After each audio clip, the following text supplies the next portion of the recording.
Buenos días, don Uchi. Muy buenos días, Amelia, buenos días a todos y a todas. Lo que no es motivo de orgullo, el béisbol es motivo de orgullo, obviamente, nuestro pelotero de Grandes Ligas. Y uno de los peloteros que más orgullosos nos ha puesto es Robinson Cano, admirado por todo el mundo. Sin embargo, en los últimos tiempos hay algunas cosas que han decepcionado a muchos dominicanos. Está el asunto del uso de sustancias prohibidas, caso en el que han caído más dominicanos de la cuenta. Nos decía un médico especialista en medicina deportiva que le preguntamos, pero ¿y cómo es posible que caigan en eso uno y otro y el otro y el otro y el otro? Se llevan de amigos, compadres, comadres, que le dicen, mira, tú te pones esto y después tú tomas borre café y eso no queda rastro. Y le hacen caso a gente que le dicen disparate. Pero en el caso de Robinson Cano, ahora lo vemos envuelto en otro tipo de problema.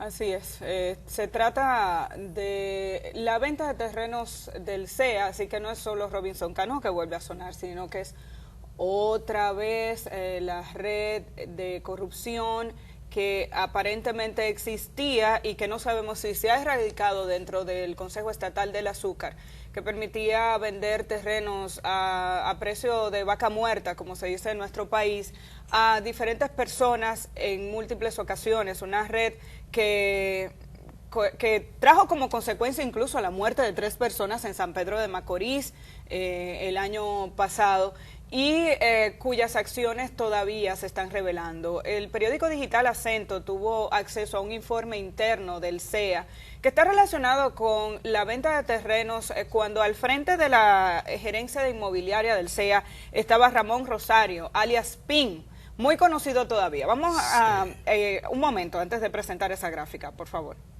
Un momento antes de presentar la gráfica. Claro, estamos hablando del mismo señor Uchi, que estuvo involucrado en todos los casos que fueron levantados por el informe del gobierno dominicano, a través de los cuales se pudo demostrar que en el CEA había una mafia que se encargaba de vender terrenos a precio baratísimo, pero que además revendía el mismo terreno a diferentes personas y generaba muchísimos problemas de carácter administrativo en ese... Baratísimo para el dueño del terreno, que es el Estado. Ah, sí, claro. Porque ese no es el precio que pagan lo que le compran. Pagan menos que lo que vale, por supuesto. Pero todo el mundo entiende por qué han dilapidado el patrimonio inmobiliario del CEA. Lo que cuesta 1 millón lo dan en 500 pesos, pero 400 son para ellos y 10 para el Estado. Encima de que los dan baratos, se supone que se desviaba una parte de los recursos, que nunca entraban a las arcas del Estado. La mayor parte. Bueno, por lo menos eso es lo que se ha informado, pero que no ha tenido consecuencia la justicia, hay que decirlo. Cuando se detectó el escándalo del CEA con la muerte de los 2 comunicadores de San Pedro y el posterior suicidio de este señor, Joselito, en San Pedro de Macorís, se hizo una investigación y se habló de que Robinson Cano probablemente había sido estafado por la misma red relacionada con el CEA. Lo que ha detectado Acento es muy importante porque entonces el Estado Dominicano tiene que dar respuesta a esta información. Aparentemente, o según el informe al que tuvo acceso a Acento, y le doy los créditos porque fue este medio que obtuvo la información, a Robinson Cano, ahora sí vamos a enseñar en la primera gráfica, le habrían vendido 11,000 tareas de tierra en la región este del país. Estamos hablando de 6.800.000 metros cuadrados. Vamos a ver la primera gráfica, por favor. A un precio provisional, Uchi, de 7 pesos con 80 centavos el metro cuadrado o 5.500 pesos la tarea. Algunas porciones a 7,80 y a 8 pesos y otras a 5.500. Estamos hablando de que el monto total de esas cerca de 11,000 tareas de tierra sería 55 millones de pesos. 55 millones de pesos por 6 millones de metros cuadrados en la región este del país. Sucede y resulta que esos terrenos, una parte de esos terrenos están ubicados en zona que hoy en día está atravesada por la autovía del Este.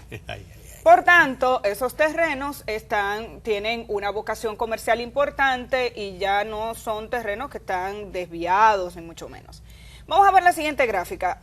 Según la resolución del año 2016, del 28 de abril del 2016, el precio mínimo al que se debían vender los terrenos del CEA, que no sabemos por qué hay que andar vendiendo los terrenos del CEA, pero bueno, el precio mínimo debía ser de $10.50 el metro cuadrado.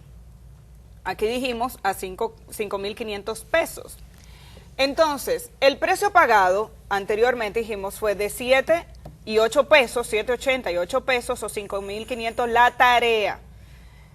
Según estos datos y según los cálculos que hace Acento, vamos a ver el siguiente, el monto a pagar debió ser para el Estado Dominicano 3.326 millones de pesos con 3.326 millones de pesos y lo que se pagó fue 55 millones de pesos. Y pongo el monto pagado entre comillas porque a través de este informe se determina que aunque en algunos reportes internos se habla de que el dinero fue pagado, otros recibos indican que el dinero que ha entrado a las arcas del Estado asciende a 38 millones, o sea que ni siquiera los 55 millones se han pagado.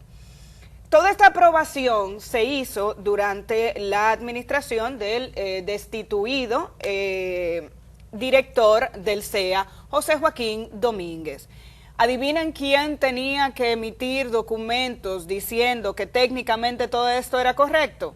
El famoso Ramón Rosario Piantini, alias PIN, gerente del área inmobiliaria de la zona este del CEA. El informe interno del CEA, que es un informe de investigación, de levantamiento, detecta una serie de irregularidades que van lejos. Ahí hay un asentamiento poblacional, lo que significa que hay gente y hay familias en Batey Alemán, y el informe dice, eso indicaría que en esos sectores estas personas podrían ser desalojadas y podría colocar a esa población en condición de vulnerabilidad. Hay un campo de béisbol, hay una escuela, hay clínica, hay casas. Hay un terreno en el que hay una siembra de caña que está relacionada con un contrato de arrendamiento que tiene el CEA con la finca S.A. que es del grupo Vicini. Y aparentemente hay otros terrenos que están en un litigio legal. Todo eso dentro de las 11.000 tareas que le dieron a Robinson Cano. En adición a eso, el informe detecta que el terreno fue fraccionado en 26 expedientes. Ojo con esto. Y fraccionado en 26 porciones. La ley establece que si el espacio del terreno y el monto a comercializar o a vender por una empresa del Estado con un particular excede los 100 salarios mínimos, esa venta tiene que ir al Congreso. ¿Qué hicieron? Dividieron el terreno, que además uno colinda con otro. Sí, es el mismo terreno. Es el mismo terreno. Lo dividieron en 26 porciones más o menos similares para que fueran 26 casos distintos. En adición, un subterfugio que ya su sola existencia indica que eso es mafioso.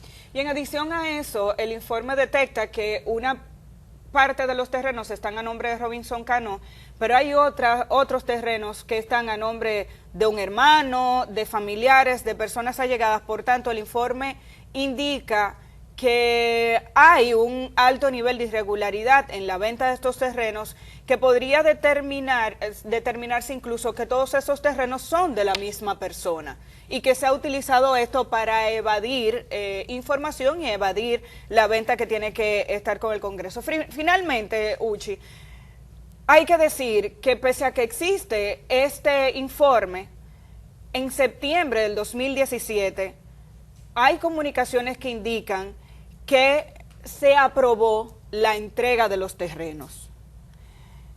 Esto, pese a que el informe interno, que es de octubre del 2017, indica que se han violado una serie de procedimientos, entre los cuales estaría el levantamiento de información, informes técnicos de censo hacia la zona para determinar la cantidad de terreno del que se está hablando. Por ejemplo, se ha detectado que hay conflictos legales con parte de estos terrenos, y esta aprobación ya se hizo no con el anterior director del CEA, sino con el actual, Pedro Mota. El negocio sigue. Entonces, todo esto indicaría que las irregularidades se mantienen. Acento pidió una certificación a la consultoría legal del CEA, y esa certificación está colocada en el informe que ellos publican en su página web, donde la consultoría jurídica dice que no tiene constancia de que se haya hecho entrega alguna de esos terrenos a Robinson Cano. Sin embargo, Acento tuvo acceso a 2 comunicaciones consecutivas del mes de septiembre donde se autoriza la entrega de estos terrenos. Eso significa que las irregularidades continúan. Nuria Piera este sábado entrevistaba también a Pedro Mota, que decía, bueno, es que son compradores de buena fe. Si son compradores de buena fe, habría que ver si hay algo que resolver, se resuelve. Una buena fe certificada con muy mala fe. Entonces, uno se pregunta, ¿para qué se hizo el cambio si seguimos detectando irregularidades en el mismo territorio y bajo el mismo esquema sin que haya habido consecuencias? La persona que ven en pantalla, que van a ver en pantalla en este momento es Ramón Rosario Piantini. PIN, ¿cuántas veces lo vamos a mencionar en la red de corrupción o posible red de corrupción? Porque ahorita los demandados somos nosotros y no ellos. Entonces, la posible red de corrupción que había en el CEA, que indica que este señor estaba al frente de toda la venta y reventa de terrenos en el CEA. Es lamentable que una figura como Robinson Cano sea mencionada en un esquema como este nuevamente, y estamos hablando de un informe interno que se hizo dentro de la misma institución, la corporación, ¿cómo se llama? El CEA, la Central Estatal del Azúcar, donde lo que se indicaba era que había que revisar este expediente porque estaba plagado de irregularidades y de acciones que debían llamar la atención de las autoridades. Nos tenemos que preguntar qué ha pasado con el expediente del CEA, dónde está la Procuraduría Especializada en Persecución de la Corrupción Administrativa, que dijo que había creado una comisión y un equipo especial para trabajar con este caso, que seguimos viendo la venta de terrenos con gente dentro, seguimos viendo subdivisión de terrenos para evadir los sistemas de control, como en este caso, el caso del Congreso Nacional, y no es la primera vez que detectamos casos como este sin que haya consecuencias en la justicia, que es donde tienen que ir estos procesos. Robinson Cano es una persona que tiene una fortuna muy grande, que la ha obtenido de manera muy merecida. Todo lo que tiene lo merece porque se lo ha ganado con dedicación. Pues la gente cree que jugando pelota. No, para ser un atleta de alta competición, como es el caso de cualquier jugador de grandes ligas, hay que dedicarse a eso. Eso conlleva mucho sacrificio, mucha preparación, y la verdad que se lo merece y tiene la admiración de todos los dominicanos por sus hazañas deportivas. Ahora bien, él no necesita eso. Él no necesita comprar así, en perjuicio del Estado dominicano, con métodos extremadamente irregulares. Obviamente que no es, él es una persona, es una celebridad, es famoso y se le van a pegar muchos desbol que tienen que ver con esta cuestión. Ahora, lo más importante para los dominicanos no es Robinson Cano, es cómo sigue esa mafia en el CEA funcionando y cómo nos llevan a la convicción de que el día que se vayan, sea pronto o esté muy lejos ese día, el día que se vayan del gobierno, ¿qué será lo que va a quedar aquí? No va a quedar nada. ¿Y consecuencia de qué es eso? Cuando usted ve que a altísimos dirigentes políticos les prueban corrupción y les dan un lugar, un archivo, y le hacen un expediente mostrenco para que se caiga, y todas esas variables que tiene aquí la impunidad, es una clarinada para todo el que esté en un cargo público. Coge todo lo que puedas. Ese es el mensaje. Y cuando se dice no se va a investigar, sí, es verdad, se pagaron unos cuartos a los bandidos estos brasileños, pero aquí no se va a investigar porque a nosotros no nos conviene una investigación, pura y simplemente. Y todos esos son hechos que estimulan la corrupción. Realmente hay que preguntarse si el día que se vaya, aunque fuera pasado mañana, si aquí va a quedar algo. Aquí no va a quedar nada. Mientras tanto, a usted que trabaja o al que tiene un pequeño negocio, tiene que pagar impuestos adelantados. Para eso, para que se lo coman. Para que se lo coman con yuca. El sudor suyo que usted le da al Estado Dominicano, la mayoría de la gente sin darse cuenta. Entonces, esto es lamentable. Esto es muy lamentable. Y todo el mundo sabe que hay una forma, porque se descubrió con el 4%, hay una forma pacífica de luchar contra todo esto. Ahora bien, es necesario que las personas que se acercan a esa lucha del movimiento verde busquen la manera de contribuir con su activismo, con su trabajo, como puedan contribuir, pero sin tratar de imponer criterios. Es decir, si yo soy un loco viejo que tengo 60 años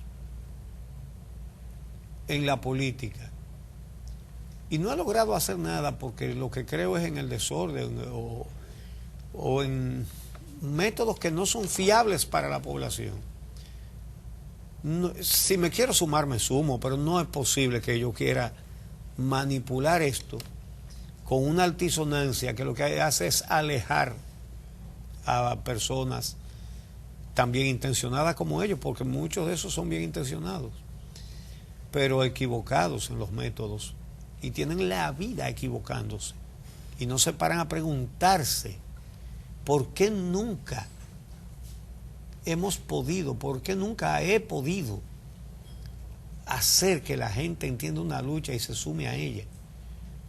Si con esos métodos. Con esos métodos. Entonces, no solamente no lo sigas practicando, puesto que estás viendo que nunca ha dado resultado.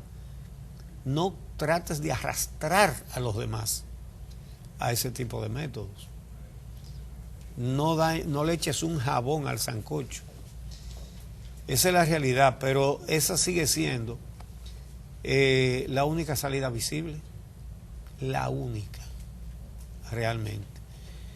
De manera que mientras más personas se integren y tengan la determinación de que se mantenga un carácter no solamente cívico, sino también inteligente.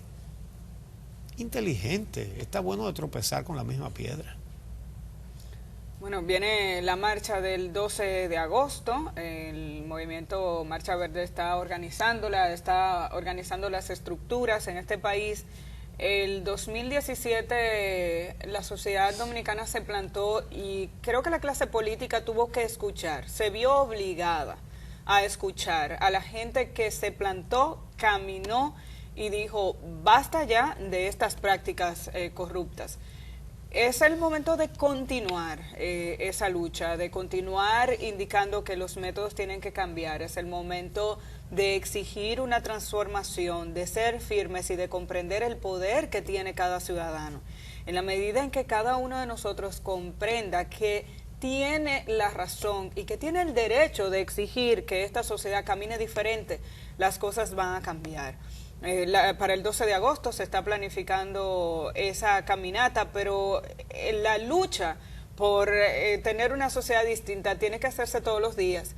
el accionar de cada uno de nosotros tiene que marcar la diferencia, la forma de exigir. Ayer entrevistábamos aquí a personas de Ciudad Alternativa que hablaban de la participación de los ciudadanos en los municipios, cómo usted debe exigirle a su alcaldía que sea transparente en el uso de sus recursos, que le permita participar en la asignación de ese presupuesto local, porque a veces se ve esto como un proceso y un tema que solo hay que tratarlo con el gobierno central y a nivel macro.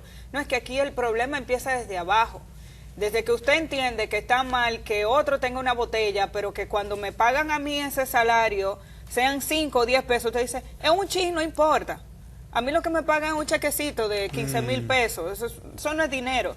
De 15 en 15 se llena el arca. Entonces, eso es importante y el proceso tiene que empezar por todos. En el caso del CEA, hay que decir, Uchi, que casualmente durante esta semana, tanto el programa de Nuria como el de Alicia, los dos programas de investigación, trataron temas del CEA. En el caso de Nuria, sacó aspectos relacionados con este informe del que habla Acento.